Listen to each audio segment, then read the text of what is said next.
I'll never forget how his hands shook when he pressed that envelope into mine. Vernon Cauldridge, 84 years old, sitting in the back of my beat-up Honda Civic, which still smelled faintly of failure from my collapsed landscaping business.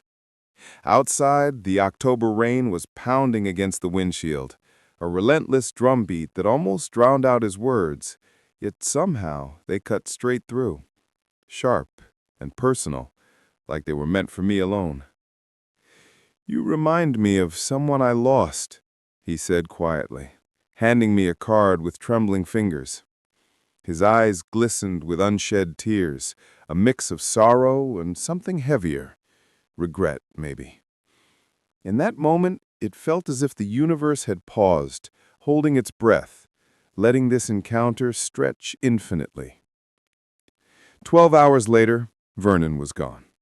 I found out early the next morning, a call from his lawyer pulling me into a world I had no right to enter.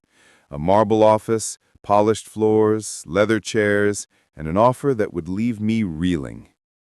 He had left me $89 million. My mind couldn't process it. I expected someone to step in and say, "There's been a mistake." But as his lawyer read the handwritten note Vernon had composed just hours before his death, I crumpled in that chair. The sobs that came were primal, the kind you think you left behind in childhood. Vernon's discovery about my life, about my family, about a connection neither of us had known existed, altered everything I thought I understood about fate and second chances. He didn't just hand me money, he restored something far deeper, a faith in humanity and in myself that had been buried beneath months of struggle and humiliation. 6 months earlier, I had watched the excavators tear down the greenhouse I'd built with my father, Rupert. I slept in my car behind a Walmart, the leather seats of my 2015 Civic doubling as my bed, office, and prison.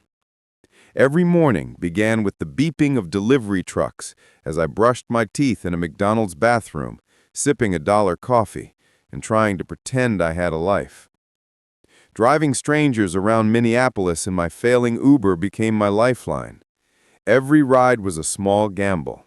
Maybe enough gas to get home, maybe a meal, maybe the funds to keep my storage unit holding the remnants of my past life. My business, Henley Gardens, had been thriving once.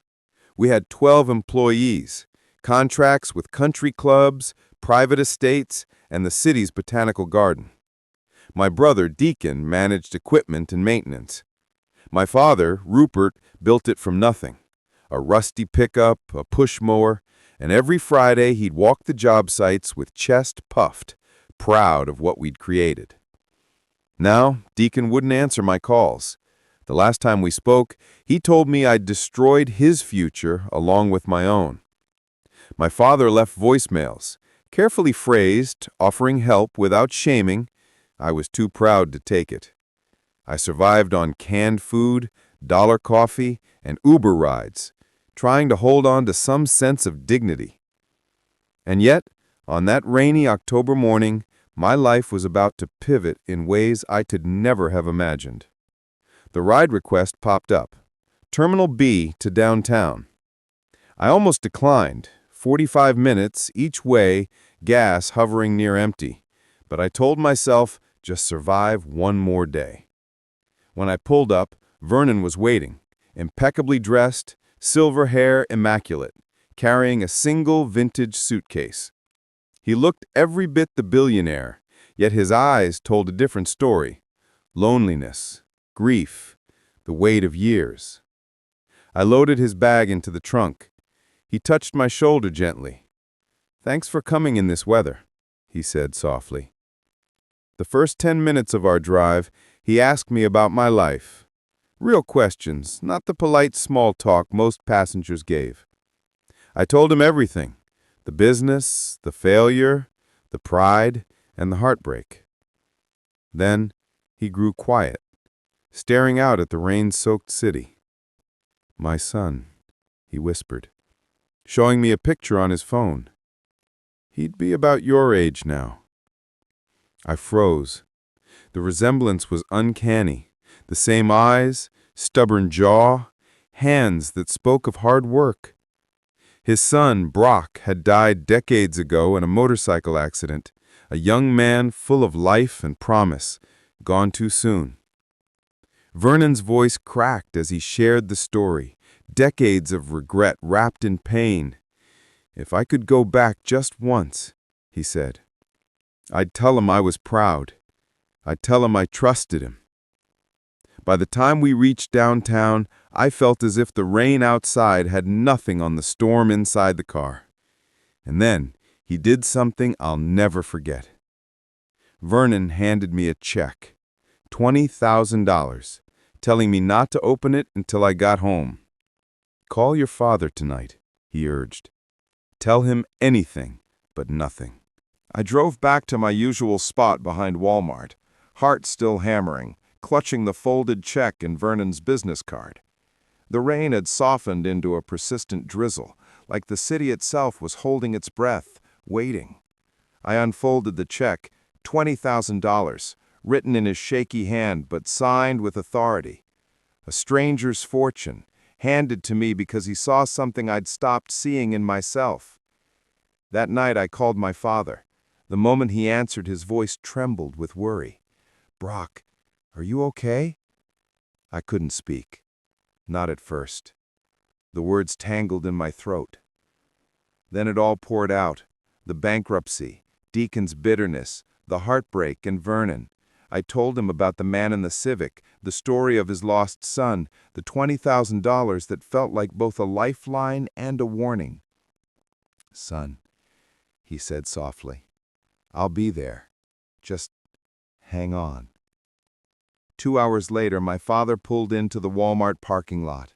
He didn't say a word at first. He just held me while I cried, like he had the power to absorb decades of failure and fear into his own chest. And maybe in that moment he did. The next morning, my phone rang at 6 a.m., an unfamiliar number.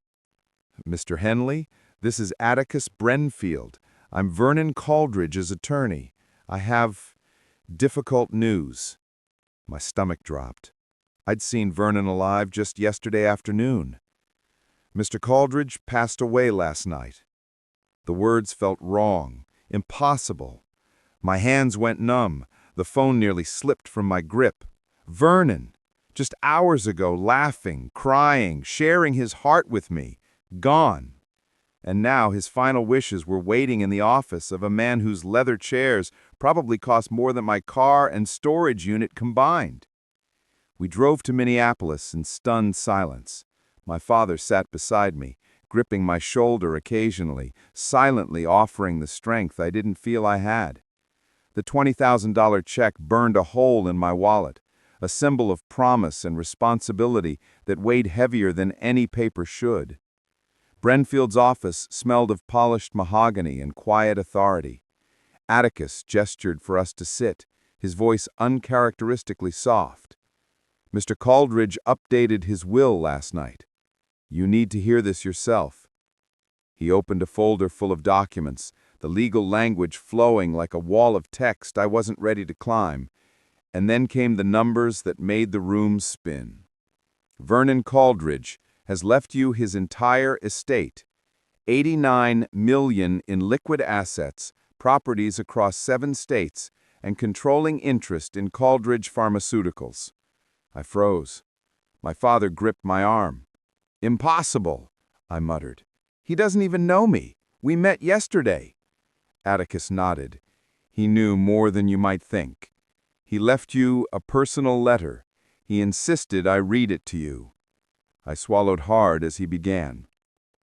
"Brock, I know you'll try to refuse this, but let me explain why I chose you. After my son died, my wife and I hired investigators to understand his final weeks. We discovered he'd been secretly involved with a young woman, Jennifer Henley. She was pregnant when he passed. She gave birth, gave the child up for adoption, and vanished. We lost our only connection to him." I felt my chest tighten. Jennifer Henley. The name sounded faintly familiar.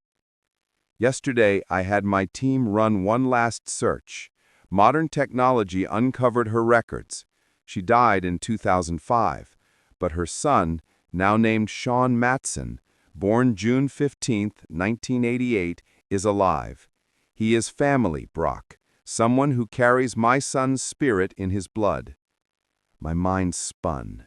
The stranger in my car, the man whose life had ended overnight, had left me money, yes, but more importantly a bridge to lost family, a connection I never expected to see. You could have taken advantage of a desperate, emotional old man, but you didn't. You listened. You offered compassion, and you reminded me that someone who fails, who falls, can still comfort another, even while their own world is crumbling. You are family in the way that matters most. I felt tears sting my eyes. Vernon had seen my failures and still trusted me with his secret, his legacy, and his final wish. Atticus continued, describing how Shawn had lived unaware of his true lineage, adopted far from Portland, living a life untouched by the pain of our family tragedies.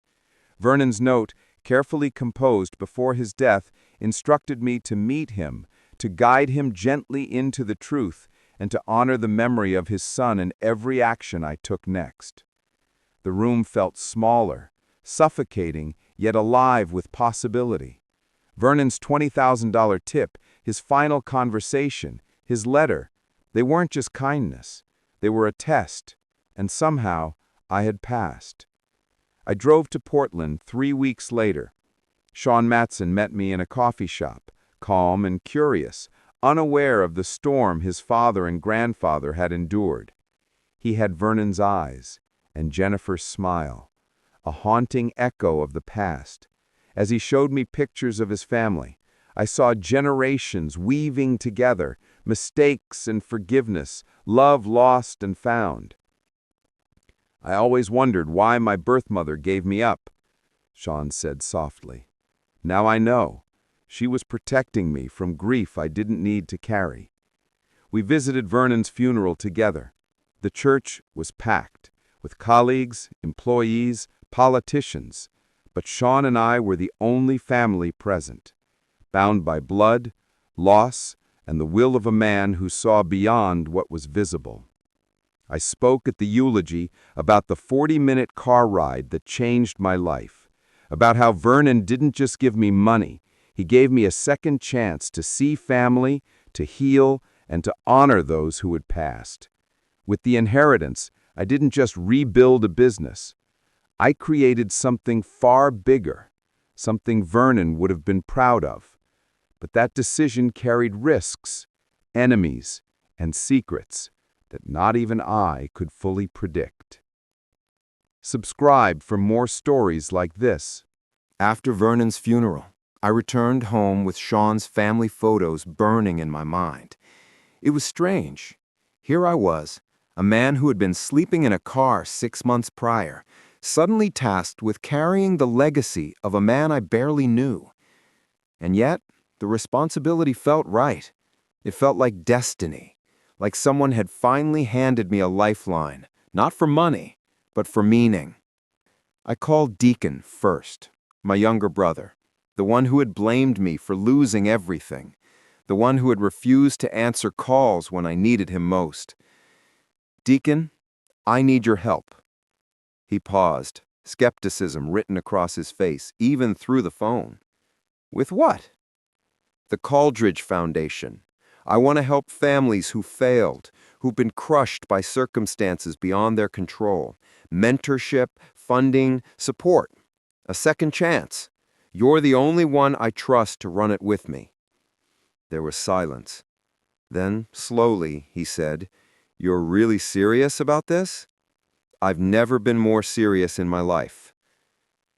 2 weeks later, Deacon and I sat in a small office downtown, the first headquarters of the Cauldridge Foundation. The walls were bare, but our hearts weren't. Every desk, every chair, every coffee cup we placed symbolized a chance, not just for us, but for anyone who had lost their way like I had.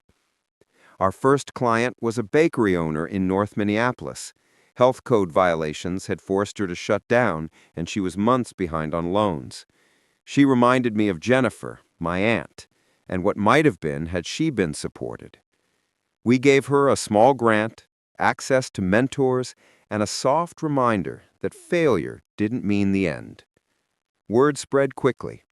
Within months, we were helping a roofing company whose owner had fallen behind due to illness, a flower shop run by a single mother struggling to survive, and dozens of others whose dreams had been paused, not ended.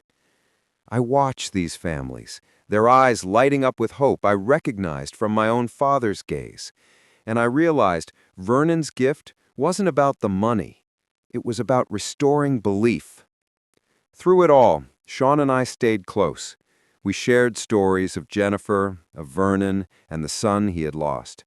He brought his children to the memorial garden my father had planted for Vernon behind our house. The roses grew wild, untamed, a symbol of forgiveness and life that refused to be constrained by past mistakes. Watching Shawn's kids run through those paths, picking flowers without asking, laughing freely, I knew that the seeds of hope Vernon had planted were finally taking root. I never stopped driving for Uber, not fully. Once a week, early mornings, I take rides to keep myself grounded. One Thursday morning, a young woman got in my car, tears streaking her face. She had lost her restaurant, disappointed her immigrant parents, and felt like a failure. I listened, just like Vernon had listened to me that rainy October morning. At the end of the ride, I handed her a business card for the Cauldridge Foundation. Stubborn people trying to prove themselves deserve second chances, I told her. Her eyes widened. Why would you help a stranger? I thought about Vernon, about the rain, about the back seat of my Civic that had become a confessional, a confining prison, and a launching pad all at once. Because sometimes strangers are family you haven't recognized yet, I said. With Shawn, Deacon, and my father by my side, we rebuilt Henley Gardens on the same land where our original greenhouse had stood. We planted an oak tree in the center, a living monument with a plaque that read, "For Vernon and Brock Cauldridge, who taught us that some roots run deeper than blood, and some families are built from forgiveness." Every rose, every sapling, every corner of that land reminded me that failure wasn't final. It was the soil where second chances could grow. Vernon's money hadn't just restarted a business. It had reignited hearts, healed rifts, and shown that empathy could be the most valuable inheritance of all. And sometimes, late at night, when the wind whistles through the new greenhouse, I can almost hear Vernon's voice, not in judgment, not in expectation, but in quiet encouragement. Keep listening. Keep giving. Keep forgiving. You're doing what matters. I keep his business card in my wallet, next to a photo of my father and I in that first greenhouse, the one the excavators tore down. On the back, in handwriting steadier than I first realized, Vernon had written, "Every ending is just a beginning, waiting for brave enough hands to build it." And that's what I've learned. Life gives us moments that feel small, ordinary, even hopeless, but every conversation, every act of compassion can become a bridge to family, to forgiveness, to hope. Sometimes it happens in the most unexpected places, like the backseat of an Uber in a rainstorm, like a dying stranger seeing your eyes and remembering his own lost son, like a $20,000 check that feels heavier than gold because it carries the weight of legacy, redemption, and the chance to be better than you ever thought you could be.